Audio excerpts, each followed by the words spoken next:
हम्म।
वैदिकी अमृत ध्यान साधना प्रभात सत्संग में आप सभी साधक साधिकाओं का, उपासक उपासिकाओं का हार्दिक स्वागत है।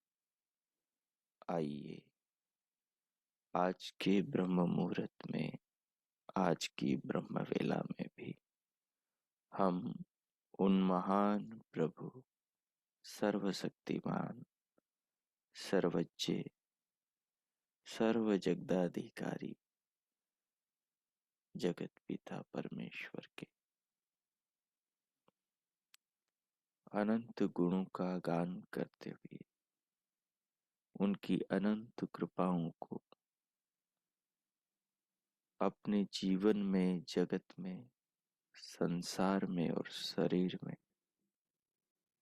साक्षात अपने इंद्रियादि उपकरणों से और बुद्धि आदि से जगत में अनुभव करते हुए, जानते हुए उन महान प्रभु को आदर दें, सम्मान दें, उनके प्रति कृतज्ञता अर्पण करके अपने हृदय को अंतरात्मा रूपी परमात्मा को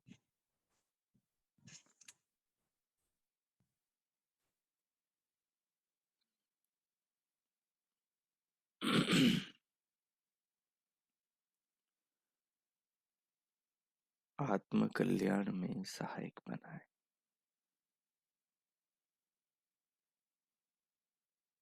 जब हमारा चिंतन भगवान से जुड़ता है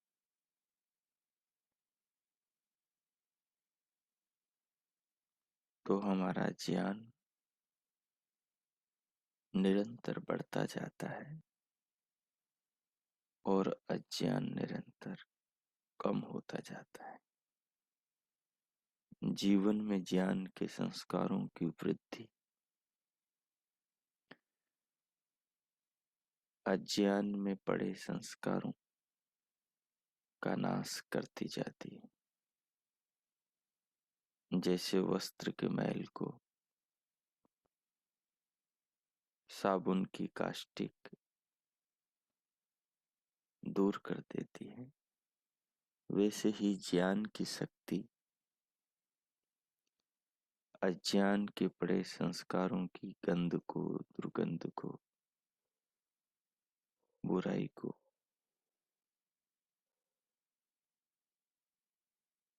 ज्ञान के प्रकाश में आत्मा के सामने ले आती है। जब बुराई साधक के सामने आती है तो फिर वो उस बुराई को छोड़ पाता है। जब तक बुराई का प्रत्यक्ष स्वयं को न हो तब तक अज्ञान के कारण वो भी अच्छाई की तरह व्यक्ति की मान्यता बनी रहती है। परंतु जैसे ही ज्ञान का प्रकाश जीवन में, बुद्धि में, अंतःकरण में होने लगता है तो जितना भी अज्ञान है या अतीत के अज्ञान के पड़े हुए संस्कार मान्यताएं हैं, वो सब धीरे धीरे उनके वास्तविक स्वरूप में सामने आने लगते हाँ। हैं।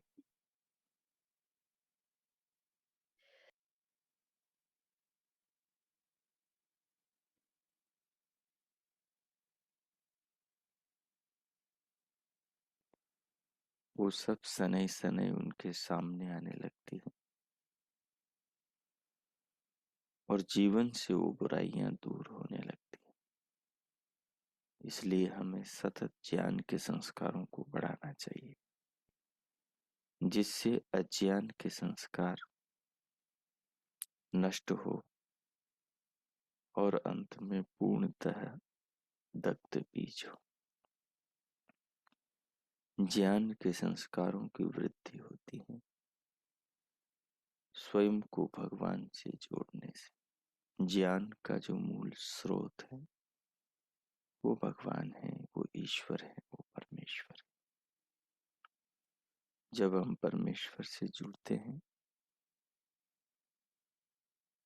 तो स्वतः ही हमें ज्ञान की प्राप्ति होने लगती है।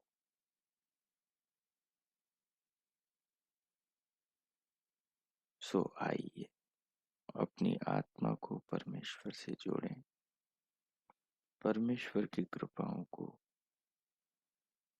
उनकी व्यवस्थाओं को, उनके दिए जीवन को, उनके बनाए शरीर को और उनसे मिल रही श्वास को प्रत्यक्ष इंद्रियादि उपकरणों से अनुभव करें। शरीर को अनुभव करें और स्थिर कर लें। जिस किसी आसन पर बैठे हैं व्यवस्थित कर लें। कमर, पीठ, गर्दन को सीधा रखें और सहज रखें। पूरे शरीर को अनुभव करें। क्योंकि संसार में हर वस्तु परमात्मा की, हमने जो बनाया वो भी अंततोगत्वा परमात्मा के सामर्थ्य से ही बना है। जो हमारी बुद्धि में, जो हमारे शरीर में, जो हमारे हाथों में काम कर रहा है, कर्म करने में हम स्वतंत्र हैं। हम सुखदायक वस्तु भी बना सकते हैं, हम दुखदायक वस्तु भी बना सकते हैं। हम सुखदायक वस्तु को भी दुखदायक वस्तु बना सकते हैं और हम दुखदायक वस्तु को सुखदायक बना सकते हैं।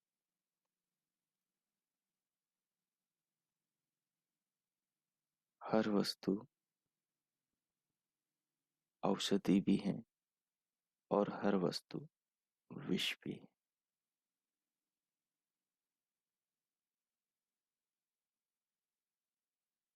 भगवान ने जीवन में जो मनुष्य को दिया है उसके प्रयोग की विधि, उसका ज्ञान भी साथ में दिया है। तो शरीर अपने पास में है, ये हमें भगवान से मिला है।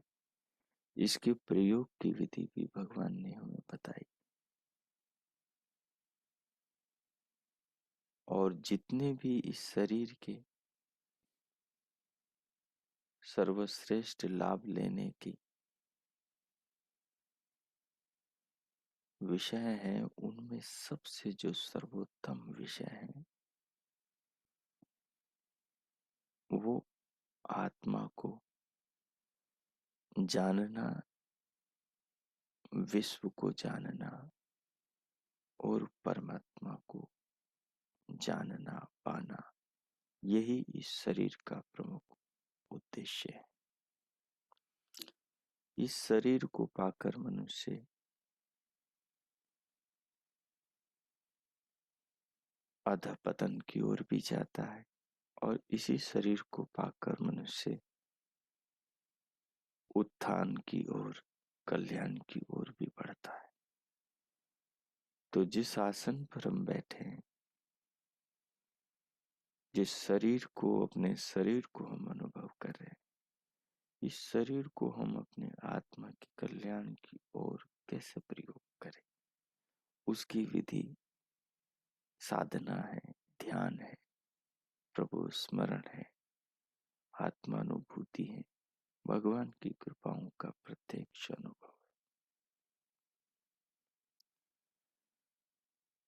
पूरे शरीर को अनुभव करते हुए, सिर से पांव तक की देह को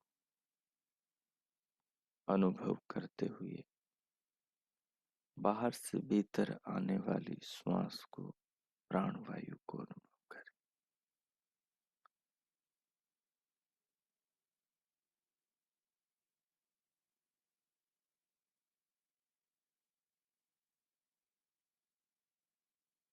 प्राणवायु को लंबा गहरा लयबद्ध करें। धीरे धीरे श्वास लें और उसे अनुभव करते जाएं। उसकी अनुभूति के साथ शरीर को अनुभव करें। मस्तिष्क को, ललाट को, भौरों को, पलकों को, कानों को, गालों को, होठों को, नासिका को, गर्दन को, कंधों को, भुजाओं को, कोहनियों को, कलाइयों को, हथेलियों को,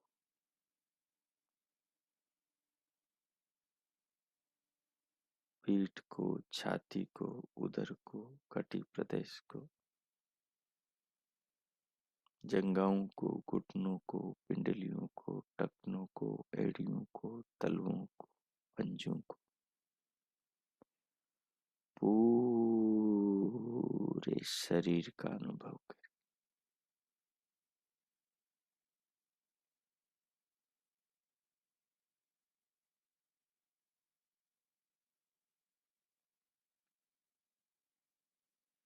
धीरे धीरे श्वास लें।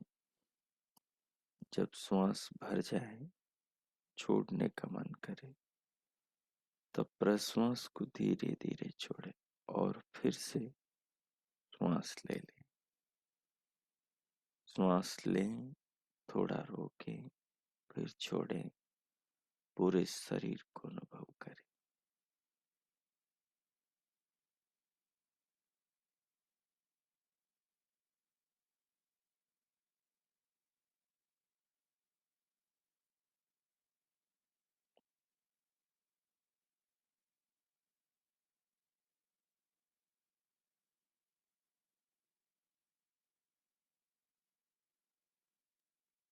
अब श्वास को, शरीर को अनुभव करते हुए श्वास को रोककर प्रभु नाम का मानस जप प्रारंभ करें। जप के साथ साथ दिव्य नाद को सुने। वो सहज जैसे ही आप श्वास रोकेंगे और आपको भीतर से, कानों के अंदर से सुनाई देने लगे, तो उसे सुने। भ्रुकुटी में दिव्य प्रकाश दिखेगा। अंतर चक्षुओं से, अंतर्दृष्टि से देखें तो उसे भी दिखे, उसका भी अनुभव करें। और श्वास को, प्राणों को रोककर अपने मानस में मानसिक रूप से प्रभु नाम का, ओम नाम का मानसिक जप करें। जप का अर्थ भगवान सर्वरक्षक है। श्वास से इस जीवन की रक्षा कर रहे हैं।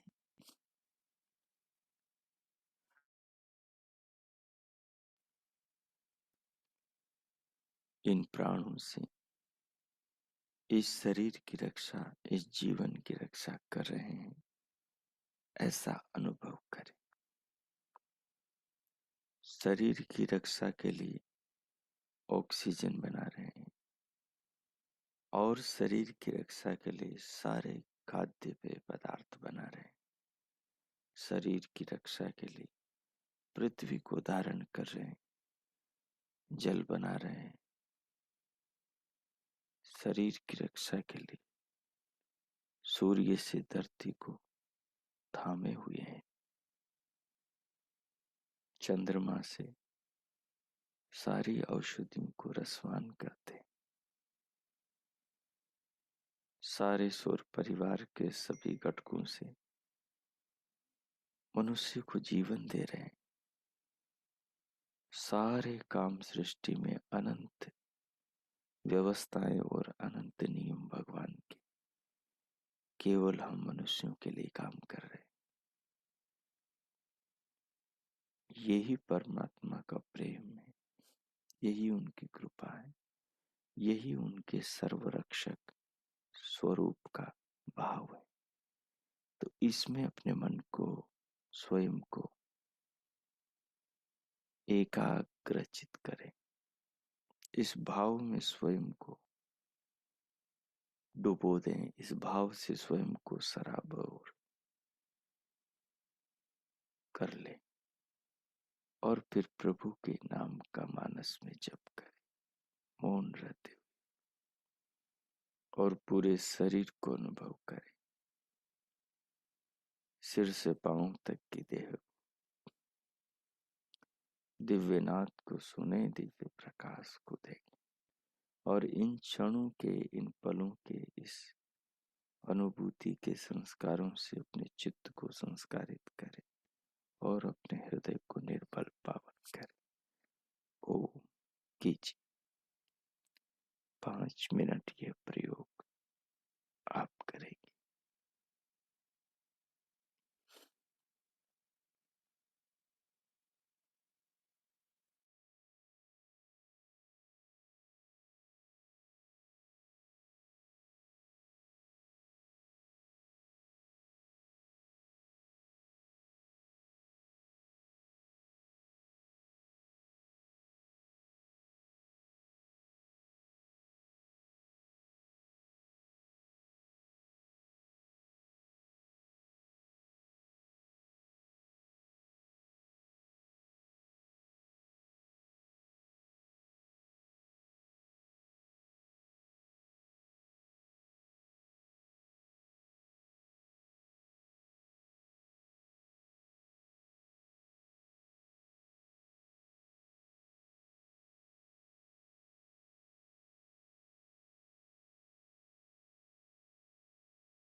हो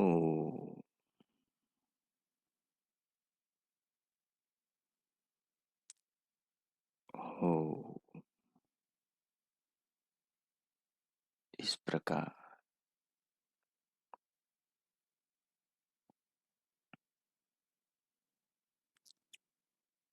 प्रभु कृपाओं को साक्षात शरीर के रूप में, प्राणों के रूप में, श्वास के रूप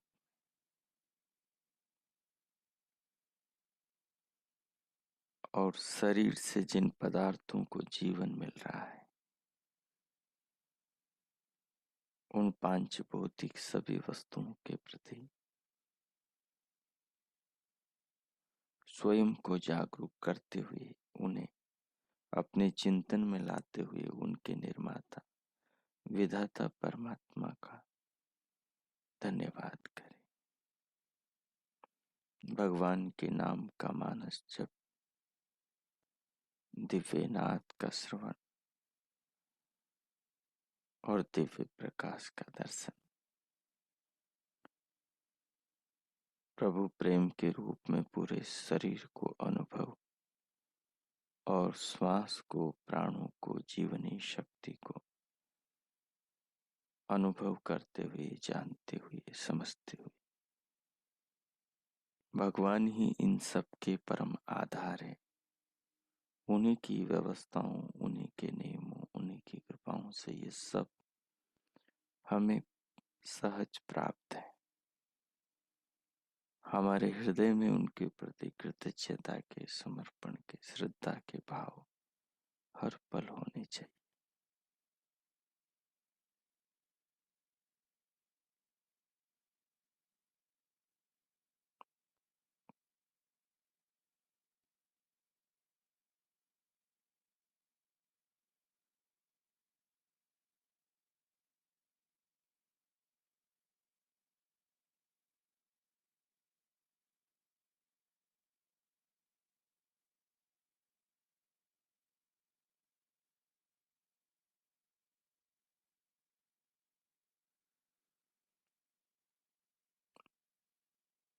सब चीजों को अनुभव करते हुए प्रभु का धन्यवाद करें, उनके प्रति कृतज्ञता हृदय के भाव अर्पण करें और भगवान का धन्यवाद करते हुए फिर भीतर से स्वयं को बाहर, देह पर और बाहर स्क्रीन पर ले आए। दोनों हथेलियों का परस्पर घर्षण करें, पूरे मुखमंडल का स्पर्श करें, उंगलियों के मध्य से पलकें खोलते हुए भीतर से बाहर आ जाए। ओ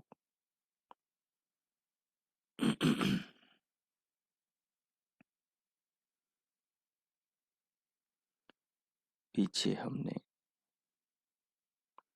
श्वेताश्वतर उपनिषद के अंतर्गत 8 अष्टकों को समझा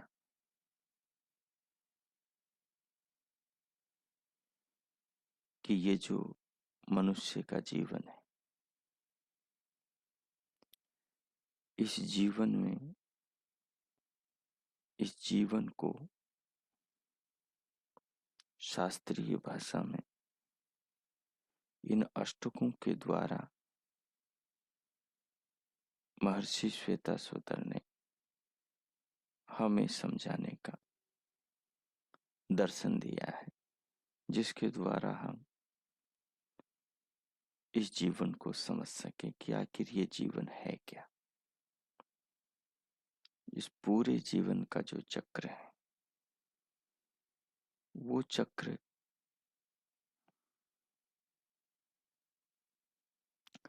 यदि समझ ले मनुष्य,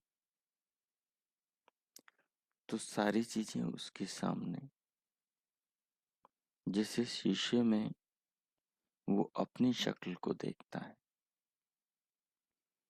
वैसे उन सारी चीजों को देख सकता है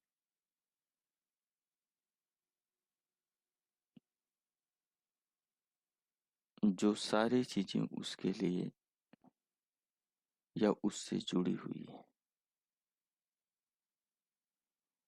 उसके अंदर पिंड के भीतर काम करने वाली सारी शक्तियां आ गई, जिनके अंदर जिनको ब्रह्मचक्र के अंदर गिनाया गया है। ब्रह्मचक्र वो चक्र है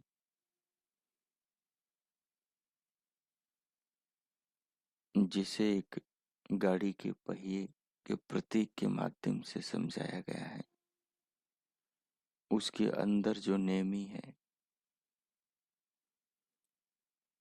जो 3 वृत्त हैं,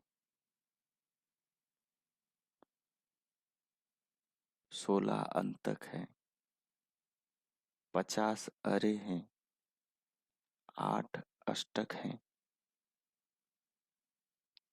इन सब के अंदर मनुष्य के शरीर के भीतर की शक्तियों को, ब्रह्मांड के भीतर काम करने वाली शक्तियों को ही समझाया गया है। जिस साधक ने इस ब्रह्म चक्र को समझ लिया,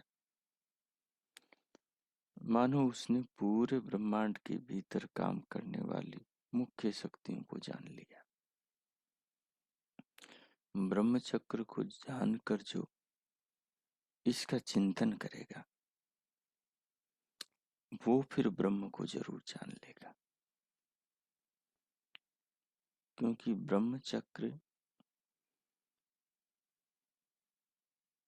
पिंड और ब्रह्मांड के ज्ञान का सूत्र है। क्योंकि ब्रह्म चक्र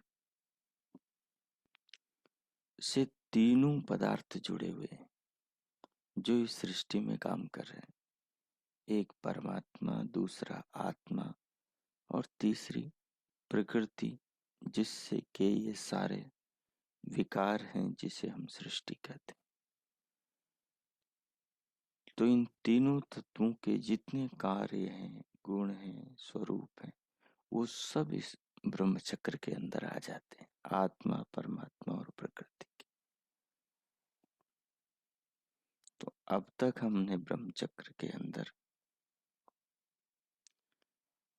नेमी त्रिवृत्त, 16 अंतक, 50 अरे और 8 अष्टक समझे। अब आज आगे का पाठ देखेंगे। देखिए, आगे फिर उल्लेख है। अब यहाँ कुछ बातों को समझाने के लिए आगे स्वामी दयानंद जी के भी कुछ प्रमाण दे रहे हैं, जो कि बहुत उत्तम है और हमें समझने चाहिए। क्योंकि हमारा जो चिंतन है वो शुद्ध होना चाहिए। जब चिंतन शुद्ध होता है, जब रास्ता हमें कोई ठीक बताता है, तो हम अपनी वास्तविक मंजिल पर पहुंच जाते हैं। और यदि रास्ता हमें कोई गलत बता दे, तो हमारा समय भी जाता है, शक्ति भी जाती है और हमें मंजिल भी नहीं मिलती।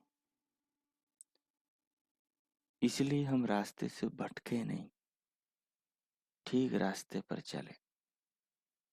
एक आदमी का स्वभाव होता है कि वो कहीं जा रहा है तो बीच में पूछता पूछता जाता है। पूछने में भले उसका समय खर्च हो जाए, लेकिन वो मंजिल से भटकता नहीं, मंजिल पे पहुंच जाता है। एक आदमी में बड़ा ईगो, अहंकार होता है, अभिमान होता है। उसने एक जगह से मालूम किया और बीच में कहीं पूछता नहीं और आगे रास्ता भटक जाता है। रास्ता भटक जाता है तो उसका बड़ा समय बर्बाद हो जाता है, बहुत शक्ति चली जाती है। इसलिए समझदारी इसी बात में है कि मंजिल पर पहुंचने के लिए रास्ते में हम रास्ता आजू बाजू के लोगों से पूछते हुए चले, ताकि समय जितना व्यय हो वो पूछने में जाए, लेकिन हम मंजिल पर ठीक पहुंच जाए। यही काम हमारे शास्त्र और हमारे पूर्वज ऋषि मुनि करते हैं। यदि उपासक साधक योगी यदि इन ऋषियों से रास्ता पूछता जाए आत्म कल्याण का, प्रभु प्राप्ति का, दुखों से बचने का, सांसारिक उत्तम सुख और परम आनंद का, मोक्ष सुख पाने का रास्ता ऋषियों से पूछता जाए, जो लोग सत्यवादी, जो देखे हुए को कहते हैं, जो जाने हुए को कहते हैं, जिसकी परीक्षा उन्होंने कर ली हो और परीक्षा के द्वारा जिन्होंने तर्क के तराजू पर कसौटियों में कसकर परमाणु से परख कर सत्य को जाना हो, जो उनसे पूछता पूछता आगे बढ़ता है, वो मंजिल तक पहुंच जाता है, कहीं भटकता नहीं। लेकिन जिन्हें खुद पता न हो मंजिल का,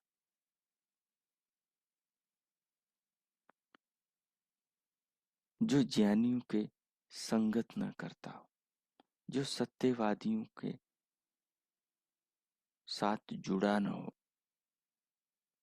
उनसे रास्ता पूछने में सिवाय मनुष्य का समय, शक्ति और जन्मों तक सारे अवसरों से वो वंचित रह जाता है और भटकता रहता है।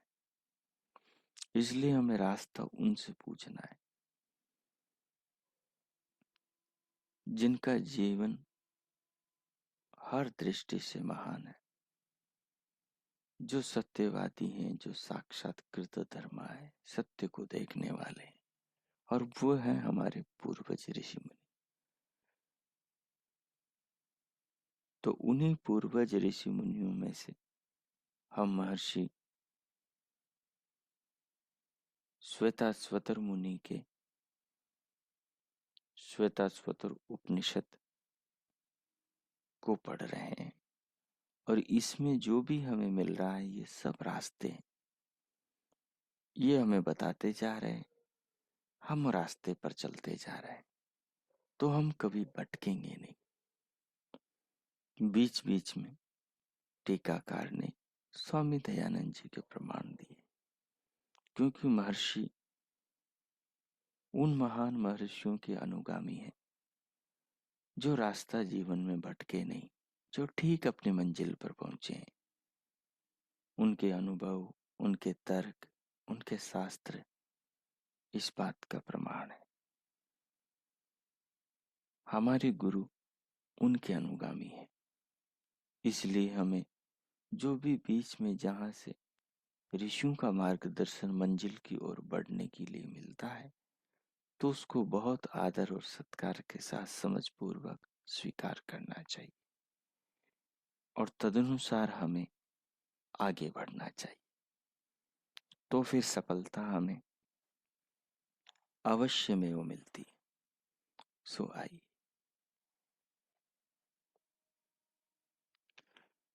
जैसे परमेश्वर का यह छोटा सा लोक मनुष्य आदि सृष्टि से भरा हुआ है, महर्षि दयानंद कहते हैं, जैसे परमेश्वर का यह छोटा सा लोक, लोक का मतलब संसार, मनुष्य आदि सृष्टि से भरा हुआ है, तो क्या वह सब लोग सुनने होंगे? सब लोग का मतलब सूर्य, चंद्रमा, बुध, बृहस्पति, शुक्र, शनि, अरुण, वरुण, यम आदि ये सौर परिवार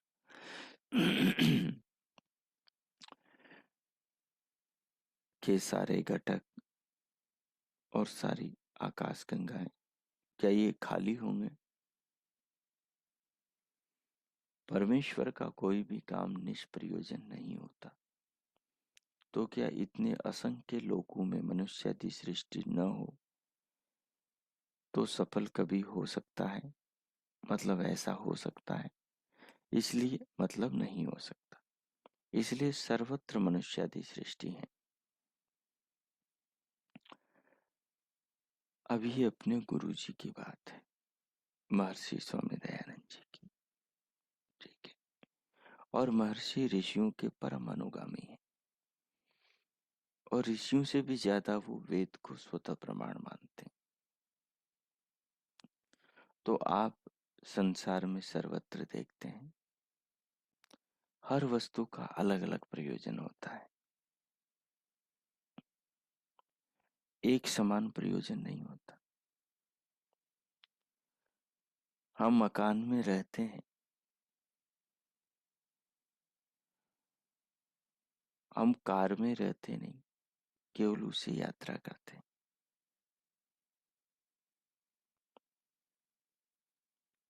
पेड़ों के जो फल सब्जियां आती हैं उनको हम खाते हैं,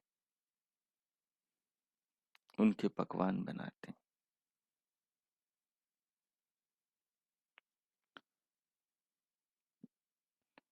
लेकिन हम पेड़ों को नहीं खाते। हम मिट्टी के घर में रहते हैं, मिट्टी का, सीमेंट का, बजरी रोड़ी का, ईंटों का घर बनाकर रहते हैं। ये सब चीजें पृथ्वी से निकलती। तो हम घर में रहते हैं, पृथ्वी पे नहीं रहते। अर्थात बिना घर पृथ्वी के ऊपर नहीं रहते, घरों में रहते हैं। अपवाद को छोड़ दीजिए। हर चीज का अपना एक अलग औचित्य है। समुद्र है, हम पानी पीते हैं और पानी को अपने घर में रखते हैं, लेकिन हम समुद्र में नहीं रह सकते, क्योंकि समुद्र का जो पानी है वो हमारे लिए है, लेकिन सीधा पानी समुद्र का हमारे लिए उपयोगी नहीं है।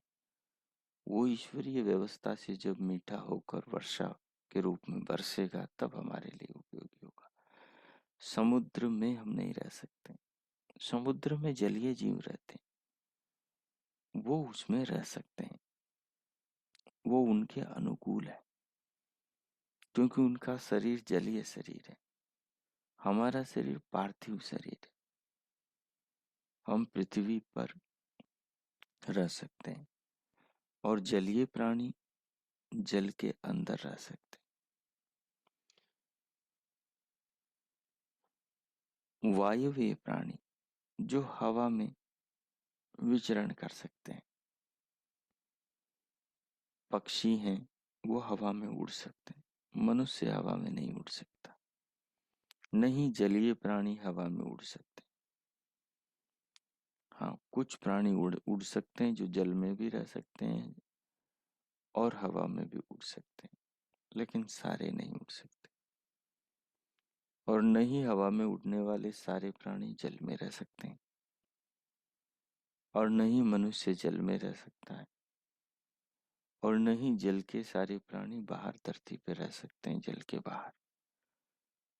तो सब चीजों का सबके साथ में अलग अलग उपयोग है। वैसे ही सूर्य है, सूर्य में हम नहीं रह सकते, हम सूर्य के करीब जा भी नहीं सकते। चाहे जलीय प्राणी हो, चाहे मनुष्य प्राणी हो, चाहे पशु पक्षी हो, कोई सूर्य के पास नहीं जा सकता। अब सूर्य के अंदर भी आग्नेय प्राणी होते हैं, ऐसा स्वामी जी ने कहा है, लेकिन उनके बारे में हमें कोई ज्ञान नहीं।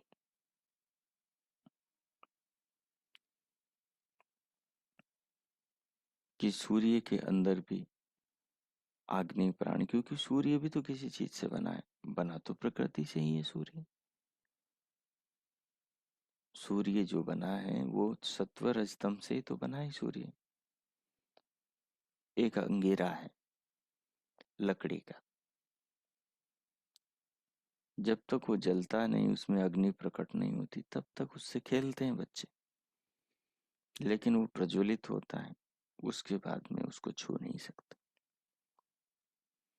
क्योंकि जो अंगीरा, जो अग्नि जो है, उसका स्वभाव अलग है, और हमारा जो शरीर है उस शरीर का स्वभाव अलग है, उनका मेल नहीं है, एक दूसरे के लिए खतरनाक है। अग्नि में बाकी सब चीजें जल जाती, लेकिन अग्नि भी सूक्ष्म भूत से ही तो बनती है, जिससे वायु बनती है और जिससे पृथ्वी जल बनता है। उन्हीं पंच तन्मात्राओं में से एक तन्मात्रा से स्थूल अग्नि बनता है। और ये सारे तत्व अहंकार से ही बनते हैं। जो अहंकार और जिस अहंकार से बनने वाली कर्म इंद्रियां और ज्ञान इंद्रियां हमारे शरीर में काम करती है, मन इंद्रिय हमारे शरीर में काम करती है। तो आग्नेय जो पदार्थ है उसके अंदर भी आग्नेय शरीर वाले प्राणी हो सकते हैं। स्वामी जी ने तो संकेत किया। लेकिन इस बात को हम सीधे सीधे अपनी बुद्धि से या अपनी आंखों से कहीं देख नहीं सकते कि अग्नि में भी कोई प्राणी रह सकता है। भूमि लोग मतलब पार्थिव शरीर वाला तो अग्नि में नहीं रह सकता, जलीय शरीर वाला भी अग्नि में नहीं रह सकता, हवा में उड़ने वाला भी अग्नि में नहीं रह सकता। तो जिसका आग्नेय तत्वों का शरीर हो वही अग्नि में रह सकता है। तो ये बिंदु विचारणीय है, क्योंकि ये लोक में सीधा सीधा हमें देखने को नहीं मिलता। इसलिए तो यहाँ इस बिंदु को आप विचारणीय ही रखेंगे, क्योंकि हमें इस तत्व का साक्षात्कार नहीं है। लेकिन स्वामी जी ने कहा है कि परमेश्वर का कोई भी लोक निष्प्रयोजन नहीं होता, कोई भी काम। इस दृष्टि से एक बात ये निकलती है कि निष्प्रयोजन सूर्य कहाँ है। जैसे समुद्र निष्प्रयोजन नहीं है, लेकिन समुद्र में सब प्राणी नहीं रह सकते, कुछ प्राणी रह सकते हैं। तो सूर्य में भी कुछ प्राणी रह सकते हैं जिनका आग्नेय शरीर हो। जैसे जलीय शरीर वाले जल में रह लेते हैं, वो बाहर जीवित नहीं रह सकते। हम गाते भी हैं, मछली जल की रानी है, बाहर निकालो मर जाएगी, हाथ लगाओ डर जाएगी। तो जल को तो हम छू सकते हैं, लेकिन सूर्य को हम नहीं छू सकते, वहां हमारी आंखें भी नहीं जा सकती। लेकिन दूसरी दृष्टि से देखें तो सूर्य सप्रयोजन है, क्योंकि उसके ही आकर्षण से तो सारे लोक लोकांतर टिके हुए हैं। उसी की गति से तो सारे लोकों में, अन्य ग्रहों में गति है। उसी के प्रकाश से तो समस्त प्राणी जीवन पा रहे हैं। सूर्य का प्रकाश न हो तो कोई भी बीज अंकुरित नहीं हो सकता। सूर्य का प्रकाश न हो तो फिर पानी भी नहीं बन सकता। सूर्य का प्रकाश न हो तो फिर आपकी पृथ्वी भी नहीं हो सकती, क्योंकि सूर्य का आकर्षण और जो सूर्य का प्रकाश है वही तो प्राण शक्ति, वही तो जीवन है संसार में। तो इसलिए इस दृष्टि से सूर्य निष्प्रयोजन तो है ही नहीं। पृथ्वी पर रहने वाले मनुष्यों को बसाने के लिए ही तो सूर्य है। भले ही सूर्य में सृष्टि न हो, हमारे जैसे लोग न रहते हो, लेकिन सूर्य नहीं होता तो हम लोग पृथ्वी पर कैसे रह सकते हैं। पृथ्वी नहीं होगी, सूर्य है तो पृथ्वी है, चंद्रमा है, सारे ग्रह उपग्रह। तो सूर्य का होना निष्प्रयोजन नहीं, सप्रयोजन ही है। तो यहाँ वाली बात है, इसको इस प्रकार से समझ लेंगे।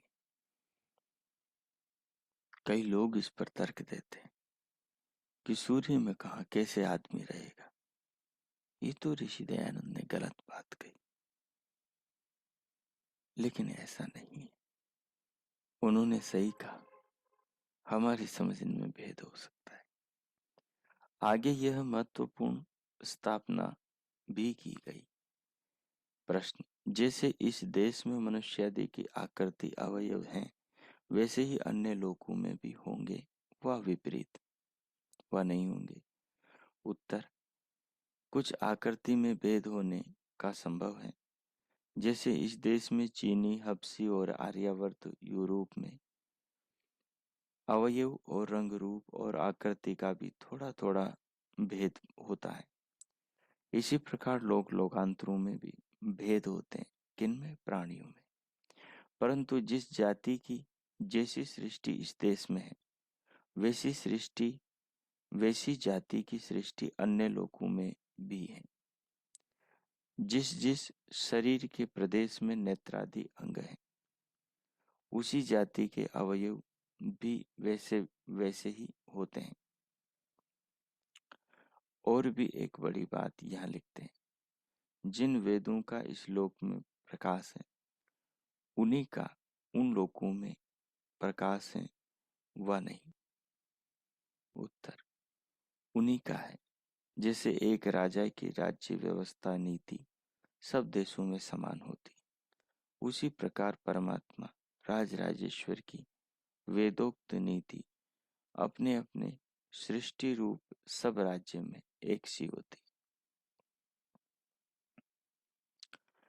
अणु विज्ञान और चंद्र यात्रा के वर्तमान युग में महर्षि दयानंद सरस्वती द्वारा आज से 100 वर्ष पूर्व प्रकाशित ऊपरी उद्धृत लेखों का विशेष विचार होना चाहिए। अब पृथ्वी के मानव ने आर्य ग्रहों और उपग्रहों पर भी अपनी कमंदें डालनी शुरू की हैं, अर्थात वहां जानने लगा है उनको।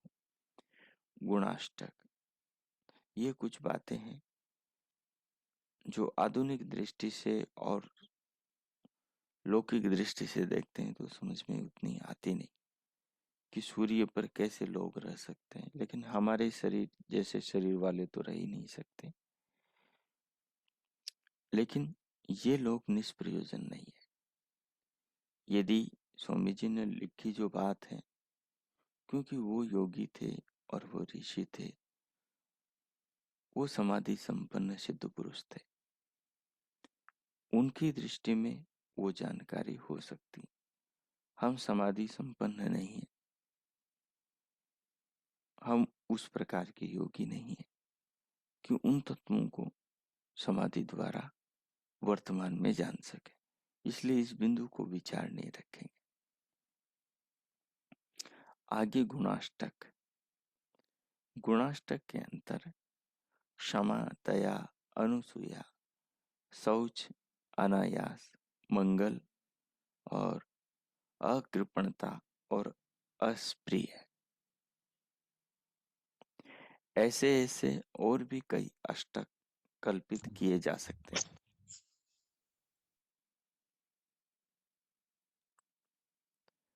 अष्टक का अर्थ यहाँ पर 8 समुच्चय ही है, यानी 8 अलग अलग चीजों का समुच्चय, समूह। मूल श्लोक में उपनिषद ने 6 अष्टक ही लिखे हैं। कौन कौन से अष्टक यह नहीं बताया, केवल 6 अष्टक लिखे। तो 8 का एक ग्रुप एक अष्टक हुआ, तो ऐसे 8 8 के 6 अष्टक। इस विषय में कई गणना भेद हो गए हैं।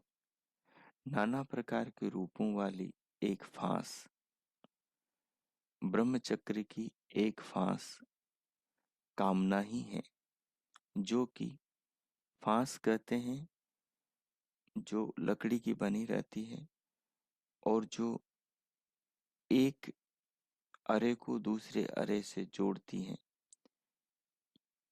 या उसमें गड्ढे में ठोकी जाती है, जो उसको फांस कहते हैं, जो कि नाना प्रकार के रूपों में प्रकट होती कामना है। कामना के अर्थ में ही तृष्णा है, इच्छा है, लालसा है, अभिलाषा है, वासना है आदि। इन सबको हम फांस कह सकते हैं। और भी कई शब्द व्यवहार देखने में आते हैं। इस कामना जाल में आबद्ध होकर ही सब प्राणी इस ब्रह्म चक्र में नाना प्रकार की गतियां कर रहे हैं।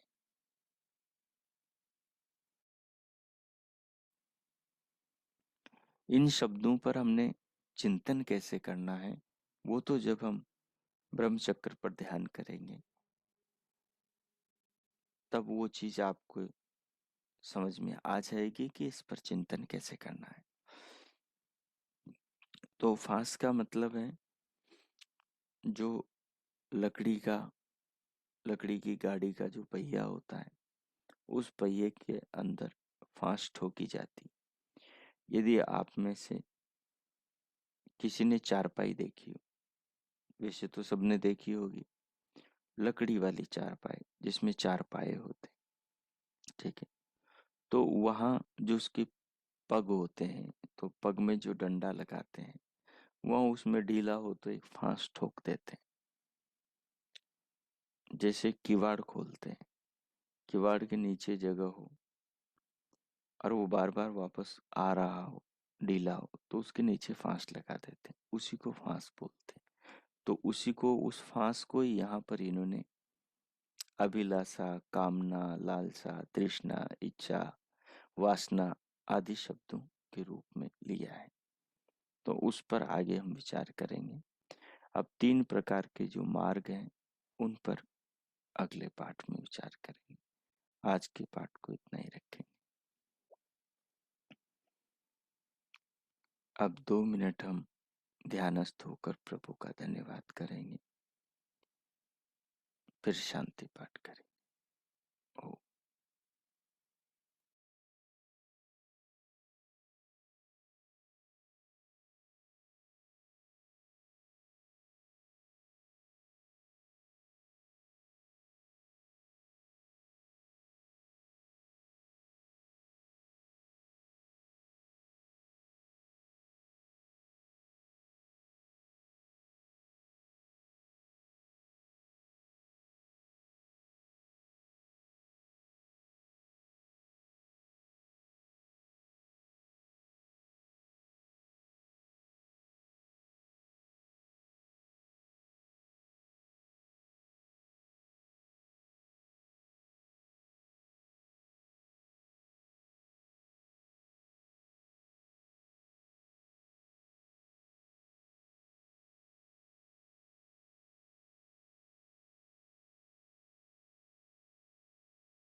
ओ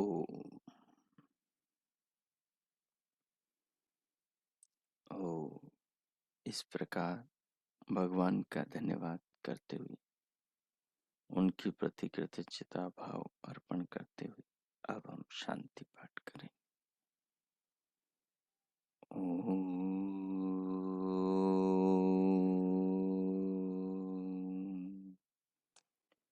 ओम।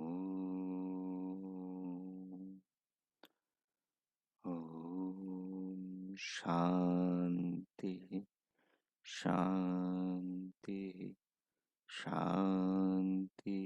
ओम। ओ